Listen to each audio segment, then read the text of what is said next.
Hello friends, कैसे हैं आप सब लोग। पहले तो आई एम सो सॉरी, इतने दिनों के बाद मैंने कोई वीडियो बनाया है।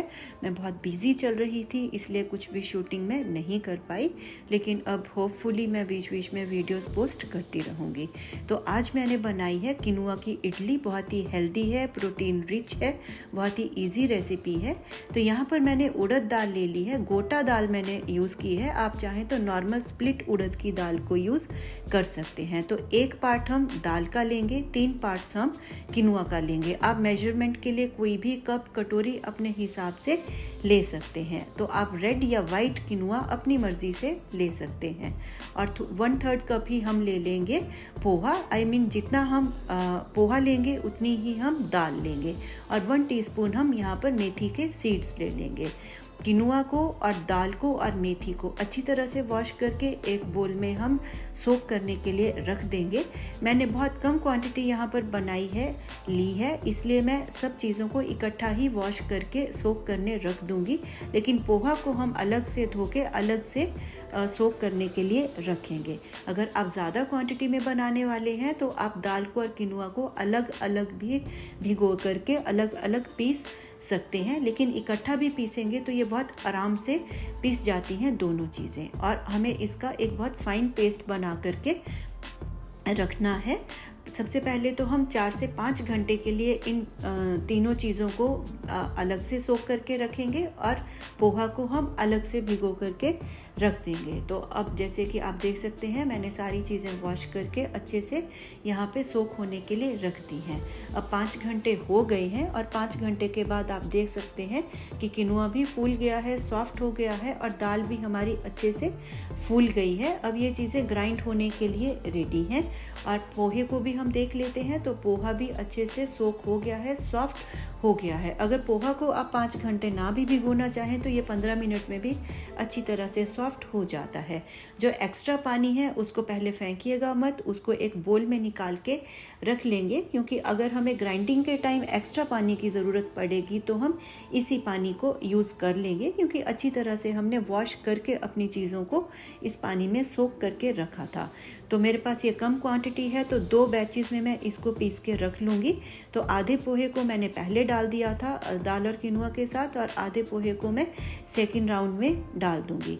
थोड़ा थोड़ा करके हम इसमें पानी डालेंगे, जितना कम हो उतना पानी में आप इसको पीस सकते हैं, क्योंकि बाद में कंसिस्टेंसी को हम एडजस्ट कर सकते हैं। तो इसको एक राउंड में मैंने यहाँ पे चला लिया है, तो मेरे को लग रहा है कि 2-3 चम्मच पानी के और डाल के मैं इसको और फाइन पेस्ट बना लूँगी। तो ये देखिए, अब हमारा फर्स्ट बैच पीस करके रेडी हो गया है। इसको हम एक बोल में निकाल लेंगे और बहुत ही फाइन इसका बैटर बन गया है, आप इसको देख सकते हैं। तो हम इसको एक बोल में निकाल लेंगे और इसी तरह से मैं जो हमारी दाल वगैरह बची है, दाल और किनुआ, उसको हम सेकंड बैच में भी अच्छी तरह से इसी तरह पीस करके इसी बोल में निकाल लेंगे। और इसको फर्मेंटेशन के लिए रखने से पहले हम 2-3 मिनट के लिए अच्छी तरह से हाथ से चला के रखेंगे। और एक चीज़ का ध्यान देंगे कि मैंने सॉल्ट अभी इसमें नहीं डाला है, क्योंकि सॉल्ट डालने के बाद ये चीज़ बहुत जल्दी पानी छोड़ देती है और स्मेल भी जल्दी आना शुरू हो जाता है। तो सॉल्ट हम तभी डालेंगे जब हम इसको बनाने के लिए, स्टीम करने के लिए रखेंगे। हमारे यहाँ बहुत ज़्यादा गर्मी नहीं है इन दिनों, इसलिए मैंने इसको एक ब्लैंकेट में रैप करके रखा है। अगर आप इंडिया में बनाने वाले हैं तो आप मौसम के हिसाब से वैसे ही इसको ओपन में गर्म जगह पे छोड़ सकते हैं, या फिर आप ब्लैंकेट में भी रख सकते हैं। और अब ये 12 घंटे हो गए हैं, रात को मैंने इसको पीस के रखा था, सुबह हो गई है। और जैसे कि दिख रहा है, बहुत ही कम इसमें बबल्स आए हैं, बहुत ही हल्का सा ये फर्मेंट हुआ है। लेकिन मैंने इसको दोपहर के लिए बनाना है, तो 4-5 घंटे के लिए मैं इसको फिर से कवर करके रख दूँगी। लेकिन किनुआ इडली बनाने की बेस्ट बात ये है कि अगर आपका बैटर आपको दिखाई दे रहा है कि बहुत ज़्यादा फर्मेंटेशन नहीं भी हुई है, फिर भी ये अच्छे से सॉफ्ट इडली बन जाती है हमारी, इसलिए अगर बहुत ज़्यादा फर्मेंटेशन ना भी हो तो आप चिंता ना करें, आप इसकी इडली बना सकते हैं। तो अब ये हमारा बैटर रेडी है। स्वाद के अनुसार इसमें थोड़ा सा सॉल्ट डालेंगे और स्टीमर को मैंने गैस के ऊपर रख दिया है गर्म होने के लिए पानी डाल के। अगर आप मसाला इडली बनाना चाहते हैं तो इसी स्टेज पे आप इसमें राई का दाल का तड़का लगा के अपनी मर्ज़ी की वेजिटेबल्स वगैरह फाइन चॉप करके डाल दीजिए और उस तरह से इडलीज़ को स्टीम कर लीजिए। ट्रे को अच्छी तरह से ग्रीस कर लेंगे और फिर हम उसकी कैपेसिटी के हिसाब से बैटर को उसमें डाल देंगे।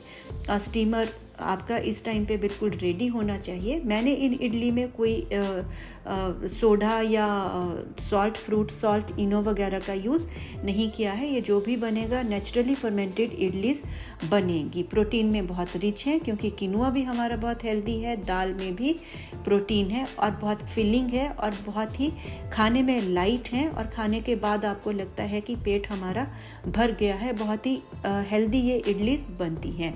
ट्रेस को हम स्टीमर में रख देंगे और एग्जैक्टली 13 मिनट्स के लिए मैं इनको हाई फ्लेम के ऊपर स्टीम करती हूँ और 13 मिनट के बाद मैं गैस को ऑफ कर देती हूँ और 2 मिनट के बाद ढक्कन को हम खोल देंगे और इडलीज हमारी बनके रेडी हो जाती हैं। तो अब देखिए 13 मिनट हो गए हैं। थोड़ी देर के बाद मैंने इस ढक्कन को निकाल दिया है और इस तरह से एक नाइफ या स्पून की हेल्प से आप इडलीज को साइड से इस तरह से निकाल लीजिए और फिर हम इसको थोड़ा सा ठंडा होने के बाद अपनी इडलीज़ को निकाल लेंगे। तो जैसे कि आप देख सकते हैं बहुत ही बढ़िया हमारी इडलीज़ बन गई हैं। ऊपर की तरफ को ये इडलीज़ कई बार बहुत ज़्यादा नहीं फूलती हैं। अगर और ज़्यादा बैटर आपका फर्मेंटेड होगा तो कई बार वैसे भी ये बन जाती हैं, लेकिन बहुत ही सॉफ्ट इडलीज़ हमारी बनी है जैसे कि आप देख सकते हैं। एक इडली मैं आपको यहाँ पर तोड़ के भी बता दूंगी तो आप देख सकते हैं कि अंदर से भी इसका टेक्सचर बहुत अच्छा बना है। एकदम फ्लफ़ी और सॉफ्ट इडलीज ये हमारी बनी है जैसे कि आप देख सकते हैं। तो मैंने आज यहाँ पर सांभर, कोकोनट चटनी और टमाटर की चटनी के साथ इडलीज़ को सर्व किया है। फ्यूचर में मैं आपके साथ सांभर और चटनियों की रेसिपी भी बहुत जल्दी शेयर करूँगी। आई होप कि ये हेल्दी सी रेसिपी आपको पसंद आएगी। प्लीज़ मेरे चैनल को लाइक करिए, सब्सक्राइब करिए, शेयर करिए और फ्यूचर में हम मिलते रहेंगे बहुत जल्दी और ज़्यादा अच्छी, हेल्दी और टेस्टी रेसिपीज़ के साथ। Thank you for watching today's video and take care. Bye bye.